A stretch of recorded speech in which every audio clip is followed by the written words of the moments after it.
With 3 games left in the Premier League season, Newcastle sits 3rd place in the Premier League, with 4 points separating them and 5th place Liverpool. Newcastle in a space of 15 months have come from relegation certainties to potentially qualifying for the Champions League. However, there is one big, shiny, very colourful elephant in the room. That typically a story like this should be celebrated, should be lauded as an incredible achievement. There is a cloud over the head of Newcastle fans, in the eyes of fans of other clubs, that seems to taint the success that they may be having. And although I understand that really no Newcastle fans cares in the slightest, I'm here to offer a bit of balancing and to give both sides to the argument here into, is Newcastle's rise controversial in any way? Is it justified, and is it, I guess for lack of a better term, fair? Tell me down below your thoughts on Newcastle's rise and how do you sit with it? How do you think about how it's gone? And do you think that it is, I guess in these terms, deserved or right, just, all these kind of things? Because sadly in football, as we've seen many times, that it can never just be about the football. There's so much more of a bigger thing around it, and in this case it is definitely about politics, at times more than what is being played on the pitch, and that seems to take a lot of the shine away, which in many cases is for right reasons and for other cases and wrong reasons. So yeah, tell me down below your thoughts. Make sure to smash the like button. Let's try to hit 3,000 likes. Your support has been amazing. Again, I keep saying it, but we keep on getting more in views and gaining more subs. I actually think that by the time you see this, we should be, I think, hitting 350,000 subscribers too. So please, if you're new here, drop a sub. I would love to hit 500,000 sometime soon. I don't know, maybe end of the year or next year, I don't know, but thank you for support. And also thank you for the support on Mazala as well, my own design company. We've hit 1,000 orders already in the first month, which is insane. Been working with Burnley, Rotherham, Luton Town, just incredible. I've linked down below. Use code 1000 for 15% off. The code is available for the next 2 days for hitting 1,000 orders. So go check it out if you're interested. And let's get into the video.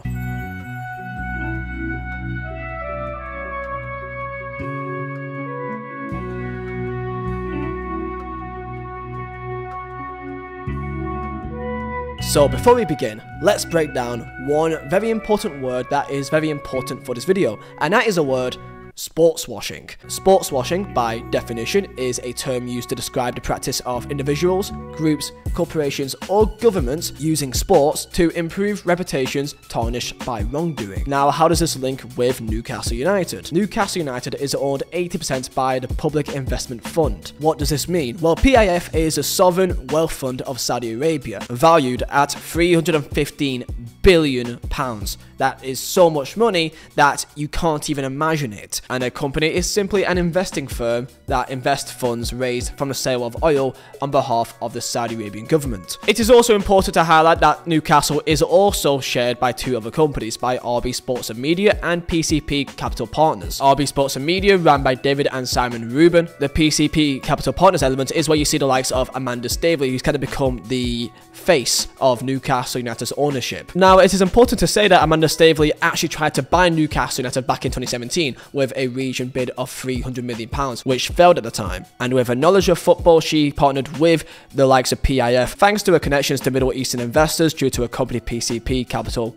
She joined on board of the takeover too. So that is pretty much the takeover from, of course, Mike Ashley. So how much did the takeover cost? It cost £300 million for the buyout. So what is the problem? Well, I'm sure that you already know, is 2 things. And that is, number 1, being the fact that a club is being run by a state. Many clubs in Premier League being run by local businessmen with a lot of money want to invest into the football club, and others being run by oligarchs and just multi-billionaires seeing football as a new investment vehicle. And this is technically no different, just in a much larger scale. People are concerned that this may lead to a slippery slope, that money will be taken over more and more, and that in terms of fairness, in terms of actually competing with one another as a football club on the pitch, it may lead to a massive imbalance of equality when it comes to finances. However, let's be real, Money hasn't always been fair when it comes to sport. 9 times out of 10, other than a select few, that the best teams in all competition are the ones with the most money, or one of those with the most money. Not in all cases, but for the large majority. It appeared that there was a lot of pullback when it comes to the top 6 clubs, and of course, for obvious reasons, they probably saw Newcastle as a threat of entering and penetrating that top 6 bubble, which of course, as we've now seen, has happened. However, it's not as binary as that. And then there's a second part, and that is the critique over Saudi Arabian's Saudi regime and their human rights record, as PIF states on its own website that it acts as the kingdom's main investment arm to deliver and achieve attractive financial returns and long-term value for Saudi Arabia. And just by giving an example of the human rights violations, I shall name some here. In 2022, 15 individuals, both Saudi citizens or foreign nationals, to between 15 to 45 years in prison for unfair trials for peaceful expression or association. This includes online speech on Twitter, for example, women's rights activists, and so on and so forth. On the 9th of August, the Specialized Criminal Court of Saudi Arabia, they sentenced Salma al-Sahab, a PhD student and an activist, to 34 years in prison, to be followed by a 34-year travel ban for her writing and peaceful Twitter activity in support of women's rights in Saudi Arabia. This means that dozens of activists continue to serve prison terms for their human rights work. For example, in March 2022,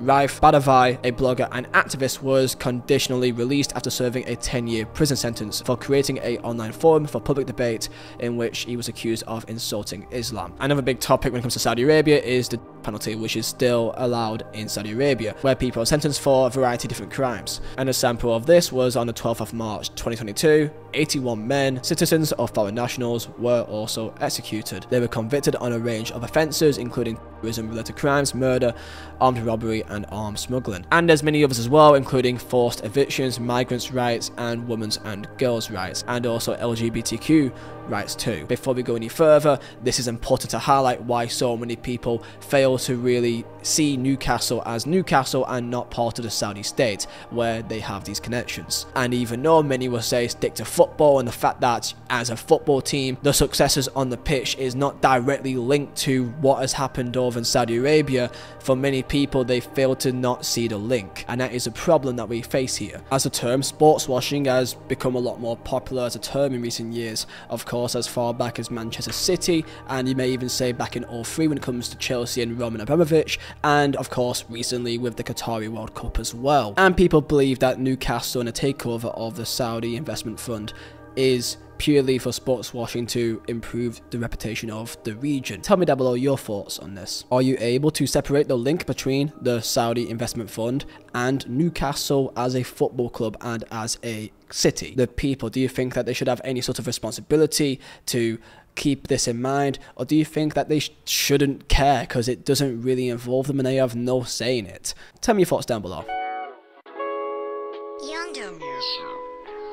So after that, let's get into the actual football here and go into what has actually happened on the pitch ever since the takeover has happened. This is what I tweeted 2 weeks ago, saying Newcastle in the UCL is class. What they achieved is not due to pumping tons of money on idiotic signings. Most of their best players were already there and improved massively. Coached incredibly well, recruited perfectly to suit their team. Fair play, proper footballing city. Now of course, this was received fairly reasonably. I think most people understand my point here, because again, as I said earlier, many people just cannot look at Newcastle in the same way, because when they think of Newcastle, they think of Saudi Arabian and their human rights violations, and that is a link that people just simply cannot detach with the sports washing element. But I will attempt to do my side here and to explain my reasoning for this. Of course, as many people know, maybe not people that may know me recently in the last couple of weeks and months, but I lived in Newcastle for 2 years when I went to university, about 5-6 years ago. Christ, I feel old. So me living in Newcastle, I met the people, I know the people, I've been to St James's like 2-3 times as well with friends,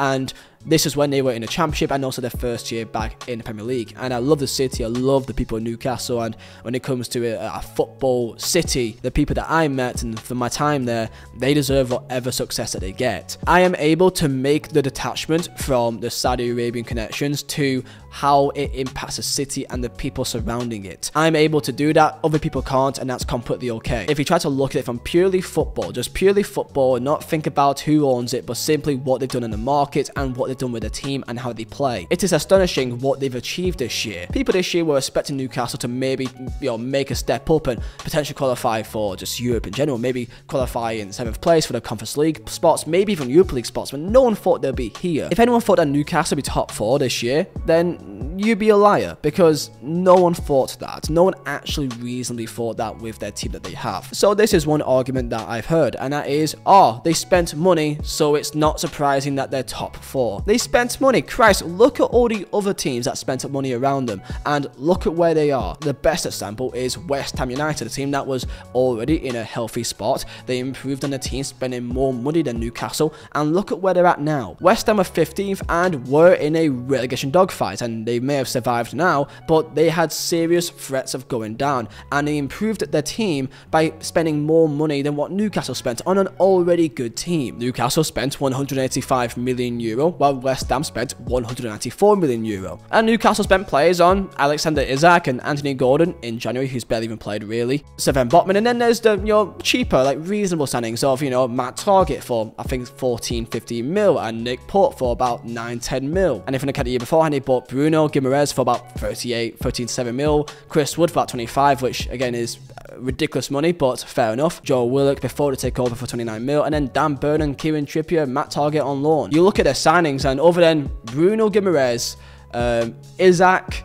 and maybe Botman, but I don't even think he's really too far of a shout. Really, only Bruno and Isak are two players that you would say would never be at Newcastle if it wasn't for the money. And even we can't really say that for sure, as Bruno cost about 30 odd, 38 kind of mil, and there's no reason to believe that they could not have just got him anyway. But let's say that they couldn't. So there's really just two players there that they wouldn't have got, compared to West Ham, who spent, more money than Newcastle on an already good team that was qualifying for European football, on Lucas Paquetá, Scamacca, Argued, Maxwell Cornet, Emerson, Kerr, Danny Ings, Flynn Downs, Areola. These are players that a lot of them has not performed that well this year or has took their time. Scamacca, they signed a striker and he's barely really playing. David Moyes isn't really liking him. Maxwell Cornet's been injured the entire year, unfortunately for him. So for anyone saying that, they spent money, they should be in top 4, well, you should be saying the same thing about West Ham then, right? Because they were in a better position, they spent more money than them, and they've got worse. And also missing the large elephant in the room here. You spent money, therefore you should do well. Well, talk to my boys Chelsea and tell me how their money has served them well in the last few months. How much is it? $500 million in one window in January? Yeah. Just because you spend money doesn't mean you're guaranteed any success. You're guaranteed nothing unless that money is used wisely. And over there, it has not been used wisely whatsoever. You need good recruitment, a good coach to actually blend it all together, and a good system and philosophy too. A good team ethic. Money can buy you players, but it can't buy you a team. And that is how football works. And we can also look at the players that are doing well at Newcastle. And, well, let's look at the top goal scorers. Oh, look, it is two players at the top of the charts that were already there before we even started the year. Callum Wilson, 17 goals, and Miggy Almiron with 11 goals. So they were already there.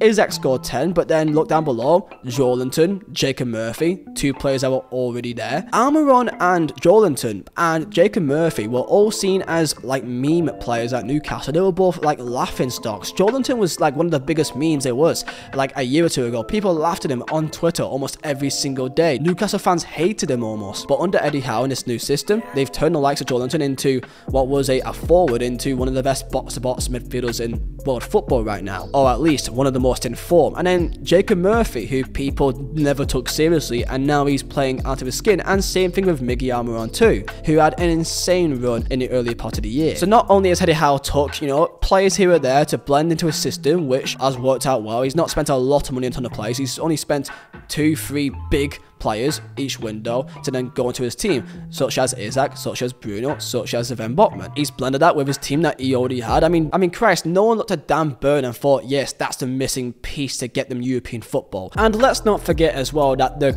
players that he had and the club that he took over was a club with a losing culture, a loser culture. Don't forget, in the first 19 games of last season, they had 11 points. They were almost a sure thing to go down if they didn't get took over and they didn't get Eddie Howe. Would Eddie Howe have kept them up without the takeover? I firmly believe that he would have, because it's not like they stayed up by the skin of their teeth. They stayed up by quite a large margin. How many points you say? Oh, just 14 points, and pretty much almost in the top half of the table, finishing 11th place. And I want to just get one thing straight here, that I'm going to get accusations of people saying that I'm twerking for Newcastle fans or whatever, but look, I think that they're doing a fantastic job, and when I see people completely just dumb it down and just make it irrelevant due to who has took over the club, and just saying because they spent money, therefore they should be doing well, while they're not in 7th or 8th or 6th, they're 3rd, they're in the Champions League almost, or you know, they're almost qualified. They've got 3 more games, they're 4 points ahead. They just need to make sure that they get 2 more wins and then it's done. Is that possible? I still think it's possible. It should be possible, but hey, it's football, I guess you never know sometimes. But they had a losing culture at that football club, so to turn it around, especially with the players that they had, and has turned them to world beaters like, again, Murphy, Joelinton, Almiron, so on and so forth, I think is exceptional. So what is Eddie Howe's tactics? How does he blend this all together? Well, he plays a 4-3-3, and it's designed to sit predominantly in the central third and to be extremely narrow and being devastating in fast breaks on a transition to make the most out of their counter-attacking players. Newcastle is more about being more defensively sound and to make sure that if you don't concede, you can't lose games. That is why they have got the best defensive record all year, which is incredible. Newcastle, with 3 games left to go, has only conceded 31 goals. Newcastle having the best defensive record in the division with a team of the following: Pope, Kieran Trippier, Fabian Schär, Seven Botman, Dan Burn. I mean, it's a decent back line. Like Nick Pope, fantastic goalkeeper, and has been a massive part of their success because he offers so much. Kieran Trippier, not only has he got fantastic attacking prowess with his deliveries, but in the back line, he's a leader that they need to get them over the line. And the rest of the back 4 are tall, are physical, and will make sure they make it as tough as possible with Schär, Botman, and Dan Burn. And scoring goals, they've not been bad either. They are joint 5th for the most goals scored all year, scoring more goals than Manchester United, but being less than Tottenham or Liverpool. And for example, people say that Brighton are a fantastic team and that they have scored so many goals, so many great attacking players, but they've scored the same amount of goals as Newcastle. So to say that Newcastle are just a defensive team is probably unfair to them. So that is in quite a condensed version, I think, what has happened at Newcastle United and how well they've been doing. Now, there is a bit of a slight chance that they may not qualify for Champions League, which I hope they do, because I think it's great to see new teams in the Champions League, but there's a slight chance because they've lost against Arsenal recently, and also they just drew yesterday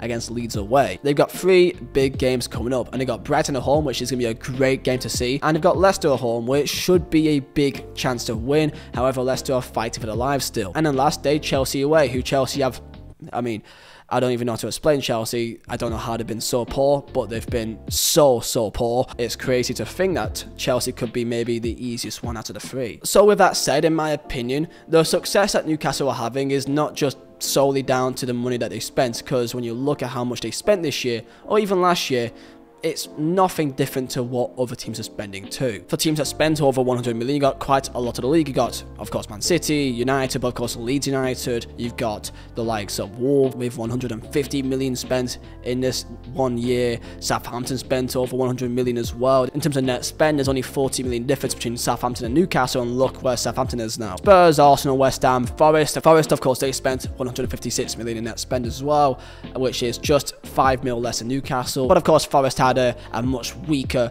starting block, so it's unfair to really compare them because their team was already very poor and they had to spend to improve their team. So that's not really a fair comparison. However, Newcastle haven't spent anything that's really wild and out of the ordinary, and the players that they have spent it on are, for me, not really unreasonable players, other than maybe 2. So to say that it is just money and that's why they're doing well, I think is really unfair and just not really giving credit to the great job that Eddie Howe has done. And then back to where we started, which is, of course, how can you be happy for them because of the Saudi Arabian links? And for me, as a person that lived in Newcastle, I think that I got a good idea about the people up there, and they are good people, and it's a proper footballing city. And before I get people saying that, you know, I'm all over and whatever else, I say the same thing about Sunderland too, okay? Before I get Sunderland fans having to go at me too. Sunderland, Nottingham Forest, the Sheffield United or Sheffield Wednesday clubs, proper footballing cities, and Leeds too. They're good cities with people who have their club in the forefront of their minds at all times. That's kind of what football has been always about for me. The people, the experiences that the club can create for the community. And also, I missed out, but like Aston Villa, Everton too. Proper footballing cities, proper footballing clubs. So with that said, tell me your thoughts down below. I'll see you guys next time for another video. I've got a couple of ideas in mind for some other football clubs. Of course, you can always suggest videos for me to do. There's been quite a few for the likes of like Luton and Portsmouth as well. Some like footballing stories I could go into. Maybe some more positive ones too as well. Maybe even footballers. I got an idea about doing one about Zlatan Ibrahimovic, like a footballing story about him, like kind of like documentary type. So I got that in the works as well. So feel free and recommend videos that you think I should be doing as well, in the world of football or YouTube as well. And yeah, and smash a like. Let's try to hit 3,000 likes and subscribe if you're new. And I'll see you next time.